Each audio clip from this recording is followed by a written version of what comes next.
What's up, everybody? Dex back here, and we're back with some video. Unfortunately, I don't have video clips to play, but hey, we're back with video. As you can see, I got a nice new little background here. You can see my fish tank. Anyway, everybody, welcome back. This is the Suburban Paranormal Podcast, as always with me, Dex. Today, we will talk about a few things, but as always, guys, don't forget, we are brought to you by the Cinescape Media Network. You can see the cool little icon up top here. It is not clickable, but as always, go check us out, cinescape.media. Lots of stuff going on over there, a couple new shows, hopefully signing on. Again, if you guys do have a show that you would maybe like to do, send us a message. We'll definitely get to talking about it. But we'll go ahead. We're going to jump right here into some news. So, we got giants in Mexico. So we're going to talk about a little cryptozoology. We haven't really done much of it on the show, unfortunately. But I have seen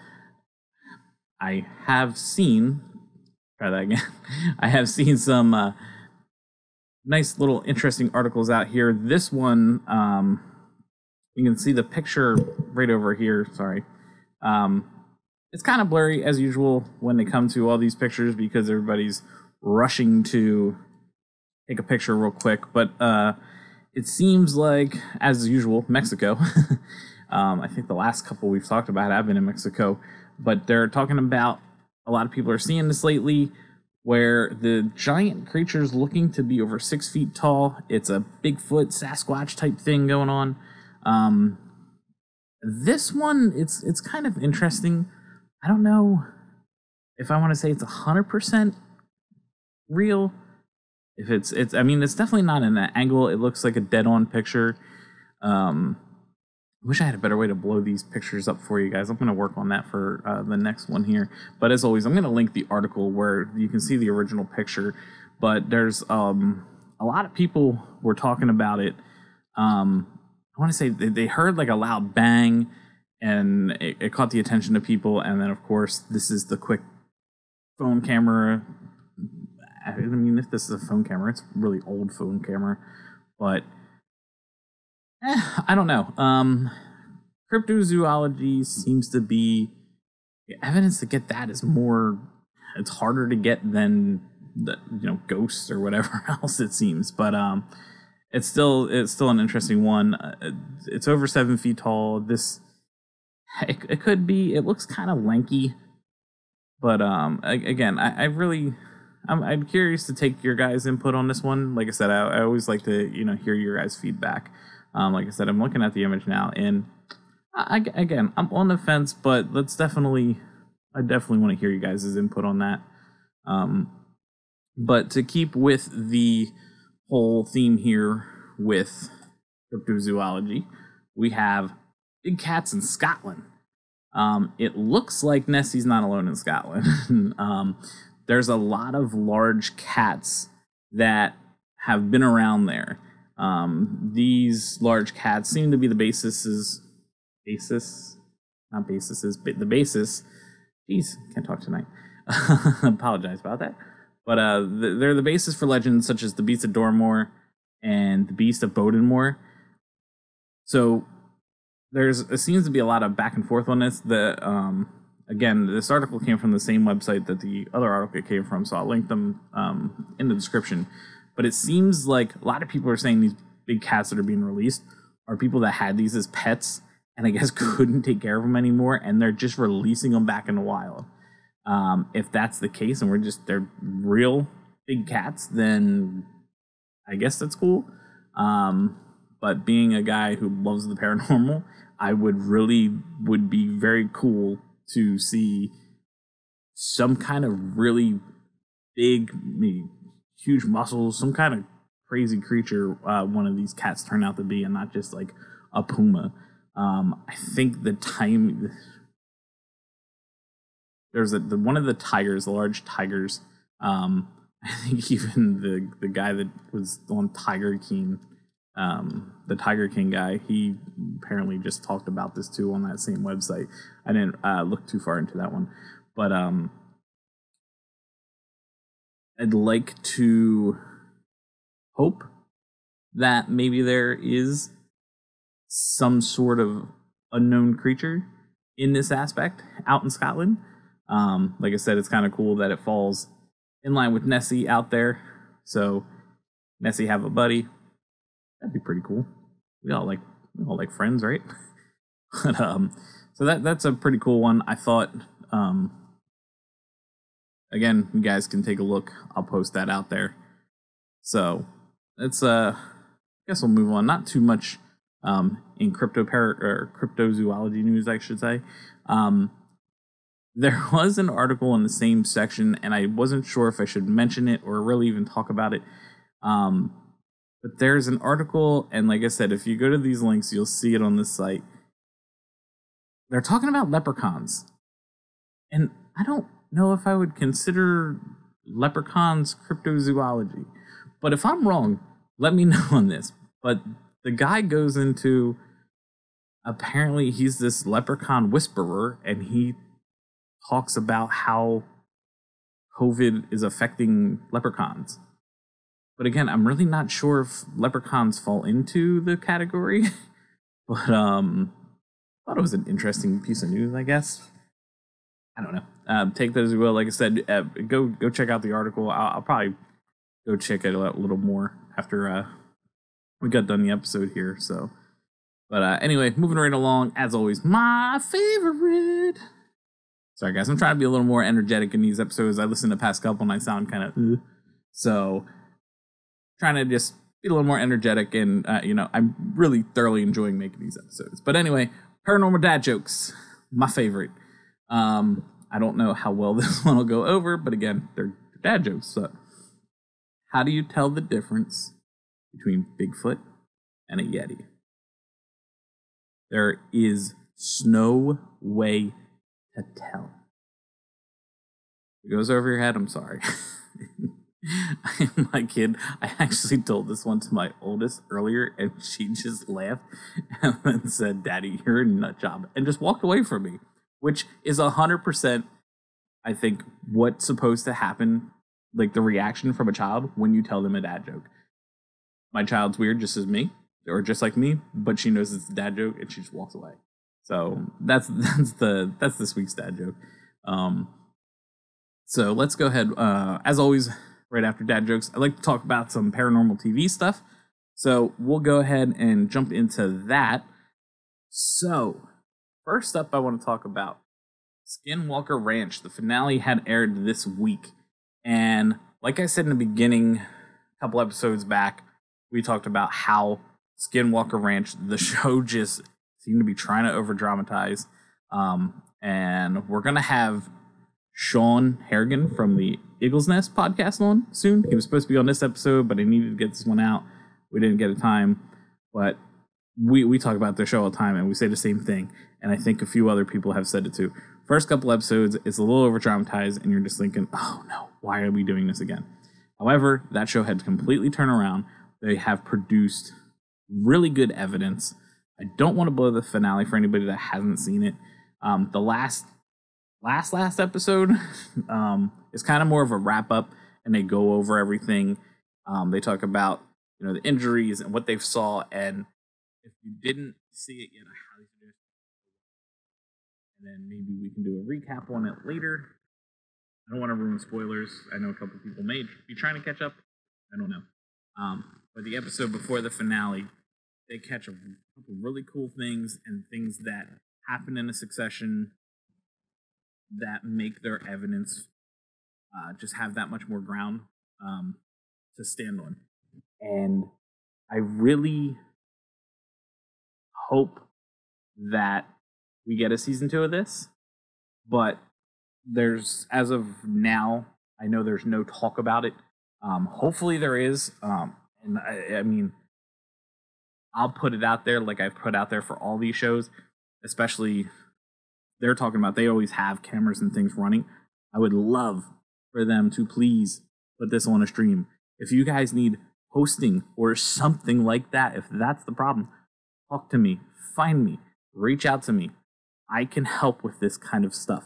I'm an IT guy by trade, whatever you want to call it. My career, I do IT stuff. I program, I code, I build. This is what I love to do.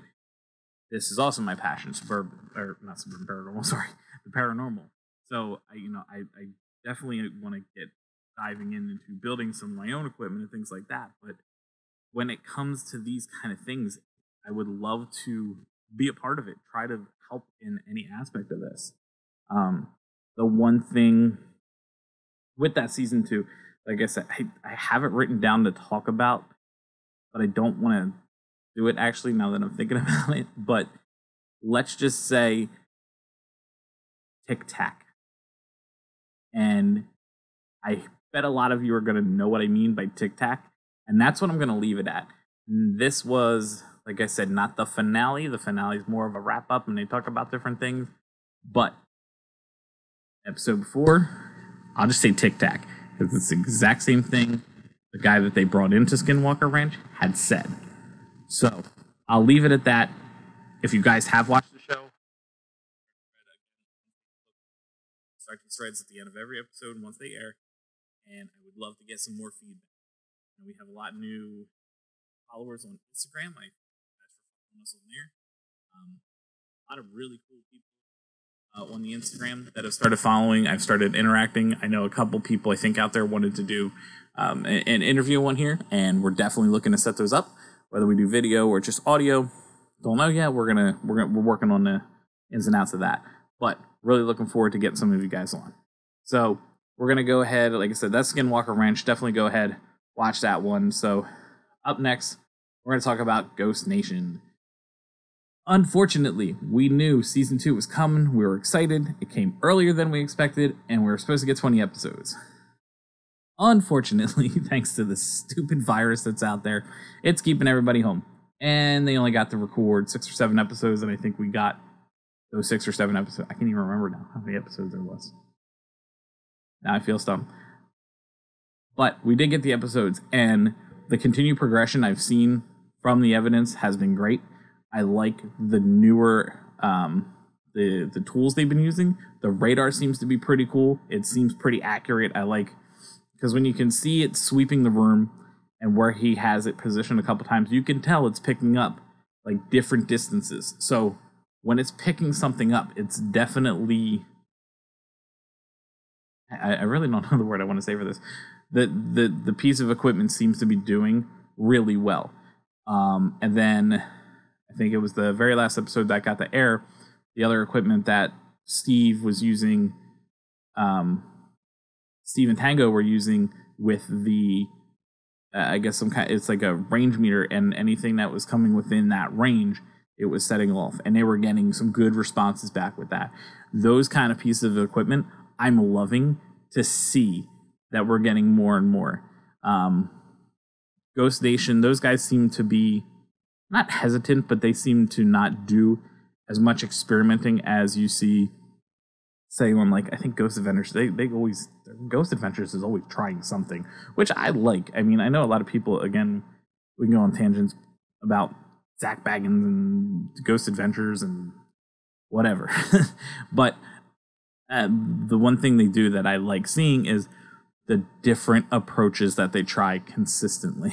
They have all these different devices, whether some look as crazy or some may be doing different things, who knows? But I like the trying. Ghost Nation, a little more conservative on the different equipment that it seems they try to use, but they do definitely try to use different equipment, and the recent equipment that they've been using, again, I find to be pretty well. Excuse me. Cut that sneeze out. So that's all I got about Ghost Nation Season 2. We have not been told when it's going to resume. Hopefully it's going to resume soon, but I mean, depending on, I guess, where the areas that they were hoping to shoot the next episodes, whether their status is. I mean, I know my area has just gone, quote unquote, yellow as of today, honestly. But hopefully they can get back out there soon. Hopefully we get some more episodes of everything, and then we'll hopefully be enjoying that sooner or later. Lastly, let's go ahead. Discussion topic. Can kids see ghosts? Now, I don't know why that Puma. There's a Puma graphic pop back up, but again, I'm doing this no producer because of the whole lockdown thing. But ignore the Puma graphic. But anyway, can kids see ghosts? Back when I really originally had started Suburban Paranormal was a while ago, with a couple friends of mine. We were a team. We were writing articles. We were investigating some things. We unfortunately didn't get too much done. A couple of the members ended up moving away. We never really got off the ground, but I've always held on to the name. And now you guys get to hear it as a podcast, Suburban Paranormal, and hopefully the web series. But I had written about this before, and I even want to say back when Ghost Hunters first came out and they had that original TAPS website, they also had an article about this. And I highly believe this has some good merit to it, because it's one of those things where when we're growing up, or like myself now, like I see my kids, they play, and then they talk about imaginary friends. Now, when we're growing up and we have imaginary friends or whatever else, you're always told after a certain age that, oh no, that's not really there, that's imaginary, but yada yada. But I mean, is it because us as adults are trained to not see or think we're seeing the things that we used to see? And so after so long, we no longer see them. But as a kid who's fresh eyes, whatever you want to say, like an innocent child is able to see. And can they see more? I mean, are they more sensitive to that? Are they just feeling things, or are they hearing things? Are they actually seeing these things? And it's always interesting, because I know when my oldest was first born and we were living in our old apartment, it was right after, unfortunately, my mom had passed away. And I always thought I felt something. And then my wife as well at the time. Yeah, my wife. She was my girlfriend at the time, but my wife. We always felt there were certain people that were always around us. And then when our daughter was first born, and she was maybe 6 or 7 months, somewhere around there, every time we were in the living room hanging out, she'd always turn and look at a certain corner and look, like, not even just dead in the corner. It was always looking up. Like, looking up in this corner, but she was always happy.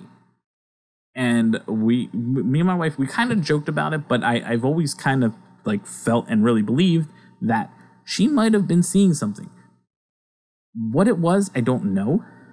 But I do know whatever it was not harmful. And it made her laugh and smile. Fast forward to my second child. Another one, same thing. Yeah, it was a different apartment, but I always do still feel that there's certain people around me at certain times. Not always. I'm sure they're all checking into everybody else, but there's certain times that I do feel like certain people may be around me. And some of those times, when I do feel that, if I'm like, I will catch, like I said, the second child, when we were in our other apartment, I would catch her doing the same thing. I'd think that I'd feel like you kind of get that calming feeling. You kind of like, that feeling of a certain somebody when you were around them. Like, you'd feel that. And then, like I said, I could look at my second child, who was just a baby at that point, and she would always kind of look. It wasn't a corner. It was this one area of the living room. She would always kind of look and laugh and smile. Same thing. Always a friendly, whatever it was. And it's comforting to me, because I kind of wish, like, I could still see that. I grew up and it was, imaginary friends are not real. They're people. You're hearing things, and then you just eventually grow insensitive to it, I guess, and you start to tune this stuff out. And I kind of wish I didn't. I mean, I kind of wish I can get that back. Like I said, I feel lately I can feel that kind of stuff, but it's not great like a psychic medium or anything. Now, I have a third child. He's 10 months old. He'll be 11 months old in about 11 days, which is pretty crazy. This has been a really fast, weird year, not even just the coronavirus and stuff. I'm talking last year with how everything went down in my life. But that's a different story. But I haven't witnessed him do anything yet, but he's still young. So I'm curious to see if that kind of carries on. And I'm curious how many of you people may have noticed that in your kids, and how are you handling it? Are you letting it go? Are you encouraging, like, oh, who do you see? Are you trying to ask for names? My oldest, occasionally, she kept saying she had the same imaginary friend, Loreline, for a long time. And she still apparently pops up every once in a while. She'll bring it up. Now, I don't know if she's just remembering a name or if there's literally some kind of spirit with her called Loreline that she talks to and interacts with. And I'm not going to discourage her. I'm really not. I know sometimes I've said, hey, that's an imaginary friend. We're in the middle of something. We can't talk about that right now. But then I kind of feel guilty when I say it. So, I'm curious how other people with children that are listening to this podcast, how have you either fostered or do you do the same thing where you tell them it's not real and tell them to drop it? I'm curious either way. I would think a lot of you guys are maybe kind of encouraging it as well. So let me know. Like I said, we'll keep the discussion going on a social media. Catch it on Facebook. As always, you guys, you can catch everything down here. There we go. Right there. Social media, Suburban Paranormal, Twitter, Facebook, and Instagram. We're going to try and keep up the social media presence. We got a little more time. We got a little more things going on. So hopefully we'll catch you guys on there. Again, as always, guys, thanks for tuning in. Hope you guys are staying safe with everything going on. And again, don't forget, if you want, you can email us anything that you want to discuss or talk about, or if you would like to have be a guest on the show, do an interview, you can catch us. If you don't want to use the social medias, suburbanparanormal@gmail.com. I check the thing daily, maybe even hourly sometimes when I'm bored sitting there. So I'll always make sure to be around to get to you. So again, guys, thanks for tuning in, and we'll catch you on the next one.